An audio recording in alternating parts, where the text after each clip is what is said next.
გამარჯობა მეგობრებო, ილია ბაბუნაშვილი და გიორგი დარჯანია წარმოგიდგენთ საუბრებს სარბიელში.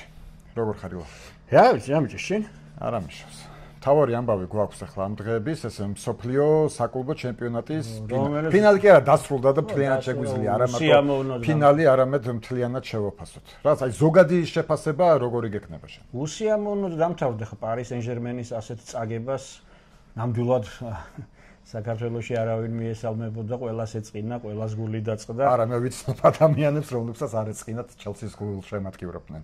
და მოკითხვა აქედან იმ ადამიანებს, ვინც ჩელსის გულს შემატკივრობდნენ. მათ ულოცავთ ამ გამარჯვებას. რა ვიცი, როგორ დამთავრდა და ძალიან ისეთი ჩემპიონატი იყო, მთლიანად ჩემპიონატი იყო, რაღაც ჩემი აზრით უცნაური, მაგრამ ასეთის უნდა ყოფილიყო პირველი ჩემპიონატი ალბათ, ხო? პირველი ჩემპიონატი იყო, მომავალში უფრო დახვეწენ ალბათ. ეჭვი არ მეპარება. ხო. იცი რა არის, გიორგი, აი იმხელა საპრიზო ფონდია მილიარდი დოლარი ხო წარმოუდგენელია.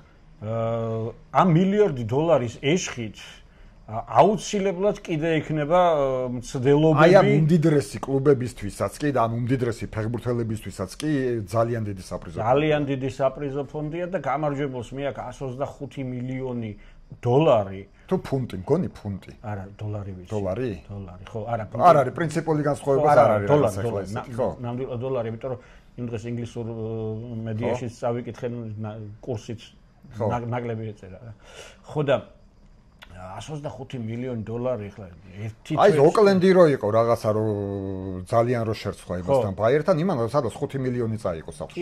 კი, ყველა მონაწილე ეს მილიარდი დოლარი გააჩნდა ასე ვთქვათ. მე რას ვფიქრობ იცი, როდესაც ლაპარაკობენ რაღაცა ხარვეზებზე ჩვენ არ გვინახავს, მაგრამ ღრმად ვარ დარწმუნებული, პირველი მსოფლიოს ჩემპიონატი რო ჩატარდა 100 წლის წინ. ზუსტად ეგეთი ხარვეზები იქნებოდა. მერე დაიხვეწა, ხო ბუნებრივია. მაშინაც ხო მიწვევით იყვნენ გუნდები. მაშინ ხო შესარჩევი არ ჩატარებულა, უბრალოდ გინდა თამაში ეკითხებოდა და ვინ ზათ აქვს და მიიყვანეს. რას დაახლოებით მსგავსი სიტუაცია იყო ახლოს და ეხლა დღეს მსოფლიო ჩემპიონატი არის პლანეტის ყველაზე მნიშვნელოვანი შეჯიბრი. თან რა არის, იცი? არ არის გამორიცხული, რომ ამ ჩემპიონატს, რომელიც ახლა ჩატარდა, ქონდა ამერიკული ელფერი. ანუ ჩატარდა ამერიკის შეერთებულ შტატებში ევროპისთვის ბევრი სასაათო ზოლით უხერხულ ადგილას. ეხლა თვითონ ამერიკა იმხელაა, რომ 4 სასაათო ზოლისგან შედგება ქვეყანას. თავიდან იყო ეს პარი სენ-ჟერმენი იმაში, ხო, ლოს-ანჯელესში იყო, მერე იქიდან ხო, თავიდან ითამაშა წყნარი ოკეანის სანაპიროზე და ბოლოს გადმოვიდა ატლანტიკის ოკეანის სანაპიროზე. ეგეც შენი 3 სასაათო ზოლის აქეთ გადმოფრენა, უზარმაზარი ქვეყანა. თან ევროპის ეშხით და ხათრით ტარდებოდა თამაშები თაკარამზეში შუადღისას. ეს მაყურებელი ალბათ მიაქცევდა ყურადღებას ეგრეთ წოდებულ ბროვკასთან, ისინი რო იდგა წყლის აპარატები, წყლის იმას რო აფრქვევს. ნუ არსენ ვენგერმა თქვა, რომ ჩვენო იმასაც დავაკვირდით, რომ გაისათხო ნაკრებთა ჩემპიონატი იმართებაო იმავე ამერიკაში, უმეტესობა თამაშების ამერიკაში იქნება და ვაკვირდებოდი თუ აი ახლა ეს შუადღის მზეში როგორ რა იქნება, როგორ იქნება და ისეთ ნიუანსებს გაუსვა ხაზი, რომ აქო გრუნტი და ბალახიო ამერიკაში სხვანაირი არის, უფრო უხეშია, უფრო რაღაც ხეშეში და მორწყვა უფრო კარგად მოქმედ, ხა მე ეხლა ვიმეორებ უბრალოდ რაც წავიკითხე, სულ არ მესმის ხეშეში ბალახის მორწყვა რა ეფექტს იძლევა რბილი ბალახის მორწყვასთან. ხო, ალბათ ახლა რადგან ვენგერმა თქვა ტყუილს არ იტყვის, რატო უნდა თქვა? იმედია, ხო, არ თქვა ტყუილს. არა, ნუ რატო უნდა თქვაზე, იმიტომ რომ უნდა. არა, უნდა, მაგრამ პრინციპში ვენგერი ხო იმას ამბობს, რაღაც ვიღაც აგრონომებმა რას უთხრეს, არა. ხო და აი ამ მორწყვამ მოიტანაო ძალიან კარგი შედეგიო და მორწყვის, ანუ აი cooling break-ები რო იყო, იმის დროსაც კი ვრწყავდითო და ამ დროს ამან და შესვენებებზე და სულ წავდით და ამით კმაყოფილი დარჩაყრელაო და ესე იგი თითქოს იმის თქმა უნდოდა რომ გაიცად ნაკრებთან მსოფლიო ჩემპიონატზე ამ მორწყვით ესე იგი პრობლემას მეტნაკლებად ყოველ შემთხვევაში უშველია. ხო, აი ეს ყველა კმაყოფილი დარჩაზე გამახსენდა, შენ გეწერა თუ არ ვწდები. ინფანტინოს სიტყვები იყო, ხო, ვისაც შევთავაზეთ უარი არავის არ უთქვამს თამაშზეო. ეგ ინფანტინომას თქვა, ვენგერმას თქვა, აბსოლუტურად ყველა კლუბს, ვისაც დაურეკეთ და უთხარით, რომ ჩამოდით მიიღეთ მონაწილეობა, არავის აბსოლუტურად მიუხედავად იმისა, რომ საშვებულობო პერიოდს მოაკლდა, ასე ვთქვათ. აი ეს იყო უცნაურობა ამ ჩემპიონატის. ახლა ჩელსიმ გაიმარჯვა, ხო? კი. და მარესკა გამოდის პრეს-კონფერენციაზე გამარჯვების შემდეგ რაღაც ნახევარ საათში და ბედნიერი და გახარებული იძახის რა კარგია შვებულებაში წავალო.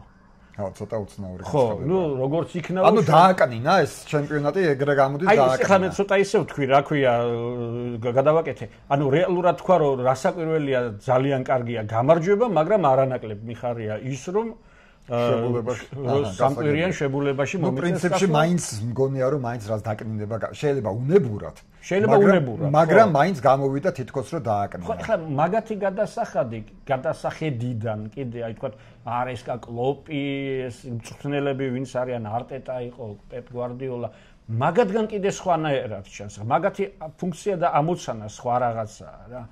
და აქედან გამომდინარე ისინი ამბობენ, რამდენად გადაიღალა ფეხბურთს. გადაღლა იყო, რა იყო ეს ფინალში პარის სენ-ჟერმენის ფეხბურთი დალასლას. რა თქმა უნდა. დალასლასებდნენ. ნუ ხვიჩას უკვე მე თუ მკითხავ მე-4 ფინალიდან ეტყობოდა გადაღლა რა. ნუ სულ უკლებდა, ჯანი არაკათი აღარ ქონდა, ნუ ახლა. ხო, არა, ბუნებრივია. არა, დავიწყოთ იმით, რომ ახლა მაგისმა გუნდმა ჩემპიონთა ლიგის ფინალი ითამაშა, ანუ ყველაზე მეტი თამაში ჩაატარა. კი ბატონო. მაშინ როცა ვთქვათ იგივე ჩელსის მაგდენი არ უთამაშია, ხო?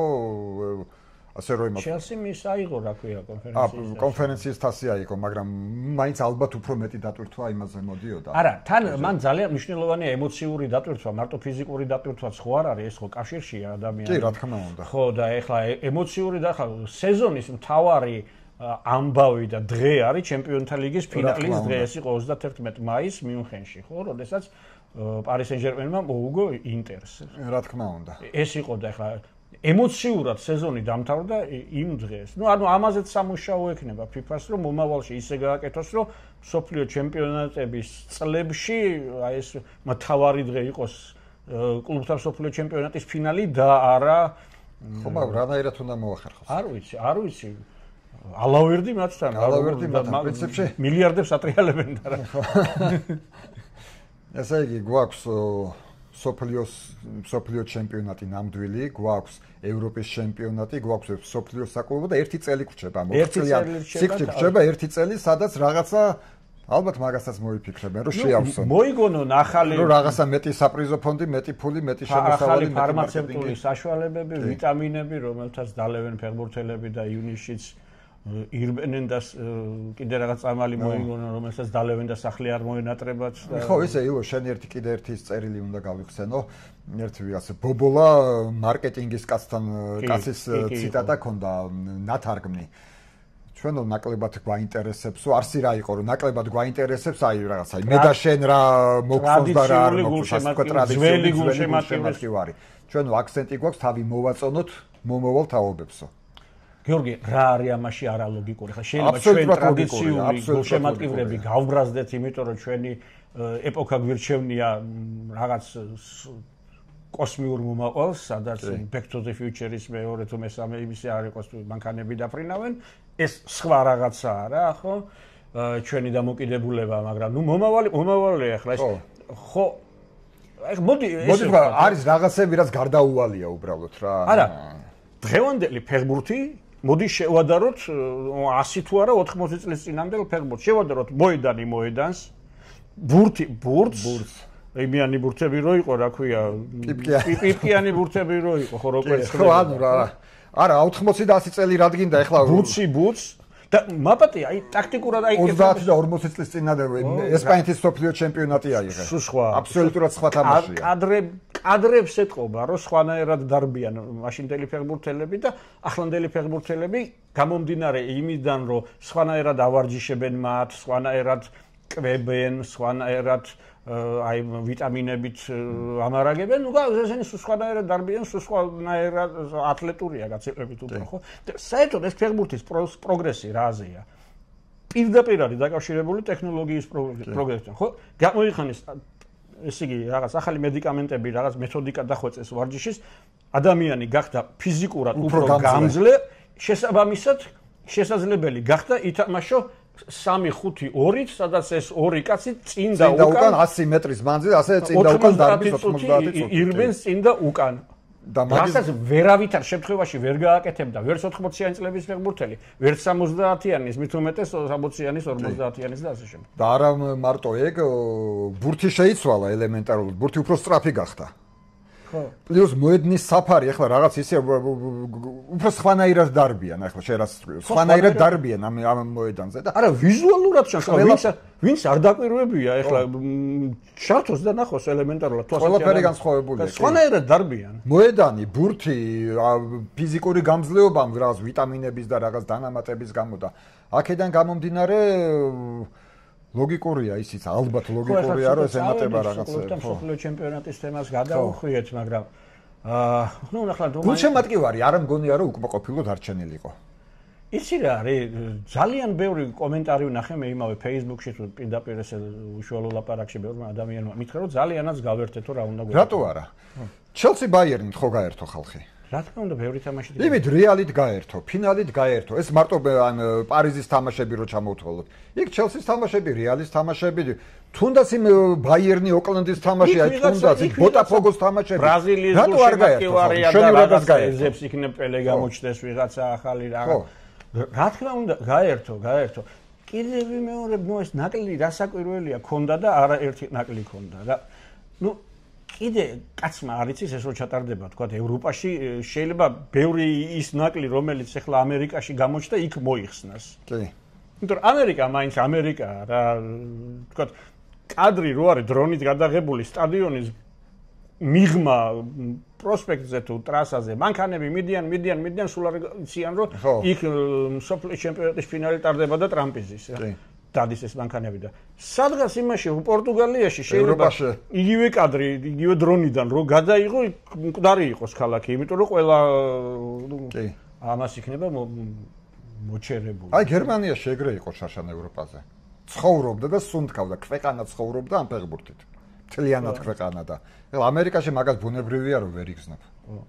მე ისეთი გადაღლა იყო ხო კიდე ერთი დიდი ისა რა ქვია ხარვეზი რასაკვირველია ახლა მაგალითად ხვიჩა გადაიღალა მეთქი ანუ მაინც მთლიანობაში რომ შევაჯამოთ ილო ხალხი მართლა გაერთო იყო რაღაც თამაშები რითიც მართლა გაერთო რითიც მართლა ისიამოვნა როდესაც ლაპარაკობენ არ გამართლებაზე ალბათ რაღაც ისეთ საკითხებია რა უნდა და ზალცბურგს მაგალითად და რა უნდა და ოკლენდს ასეთ რაღაცებს იძახიან. ამის იქით მე უკმაყოფილება სიმართლე გითხრა დიდად გულშემატკივრის თვალით არ შემიხედა, არ დამინახავს.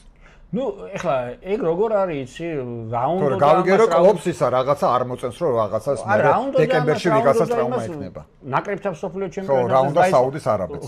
როგორც კი რაოდენობა გუნდებისა გაზარდეს ჟოო აველანჟის დროს ჯერ კიდე მაშინვე დაიწყო რომ ამას ეხლა მაპატია მაგრამ ალბათ ბევრი ვიღაცა ის ესპანელი იძახის რა უნდა საქართველოს რა უნდა საქართველოს ხო ჩვენ ვკითხოს. ამიტომ ჩვენ ხო რომელი მხრიდან შეხედავ იმაზეა დამოკიდებული. ამიტომ პრინციპში დახვეწა ჭირდეს დაიხვეწება, უდავოდ დაიხვეწება. როგორც აი მსოფლიო ჩემპიონატი დაიხვეწა იმ 1930 წლიდან, ზუსტად ეგრევე დაიხვეწება და რაღაცა იქ რო შევიკრიბებით მე და შენ ერთი 20 წლის მერე ვიტყვით რომ რა მაგარი საკლუბო ჩემპიონატი იყო. ნამდვილად ესე იქნება ვიტყვით. ასე მგონია, კი. მადლობა ილო. მადლობა.